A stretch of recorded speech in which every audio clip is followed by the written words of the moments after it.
আসসালামু আলাইকুম মিষ্টি আপুরা, আমার কেমন আছো? আজ আম্মু চলে আসলাম আবার একটি রেসিপি নিয়ে।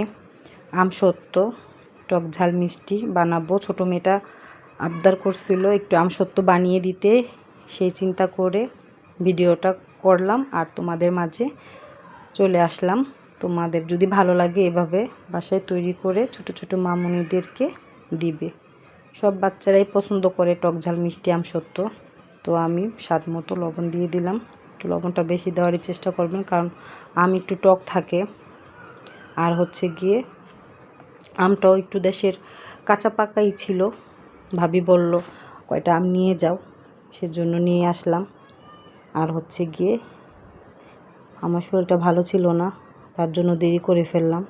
এটা প্রায় আরও 2 সপ্তাহ আগে বোধহয় আমি ভিডিওটা করছি, ছাড়তে আর কি লেট হয়েছে, কারণ আমার শরীর ভালো না। তোমরা দোয়া করো আপুরা আমি যেন তাড়াতাড়ি সুস্থ হয়ে যাই আর নতুন নতুন ভিডিও তোমাদের কাছে নিয়ে আসতে পারি, একটু শেয়ার করতে পারি, ভালো লাগবে। আর কেউ যাতে না বলে তাকে দেখে আবার নকল করছি, ঠিক আছে? তুইও কারো না কারোটা দেখা বানাস, এমন না তুই সব কিছু তোর মার পেটের থেকে শিখে আসছিস, ঠিক আছে? তো সুন্দর করে আমার এই আমসত্ত্বটা হয়ে গেছে। এখন আমি এটাকে রোদে শুকাতে দেব।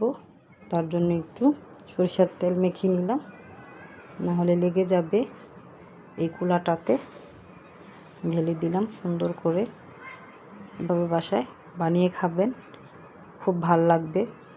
খুব মজা হয়েছে মেয়েটা বলছে। প্লিজ প্লিজ আপুরা আমার ভালো লাগে যদি ভিডিও আজানের আম্মুর, তাহলে লাইক কমেন্ট শেয়ার করে দিবেন। আমার জন্য দোয়া করেন, আমি যেন সুস্থ হয়ে যাই তাড়াতাড়ি, আর আপনাদেরকে নতুন ভিডিও যাতে দেখাতে পারি, তাহলে আমারও ভালো লাগবে।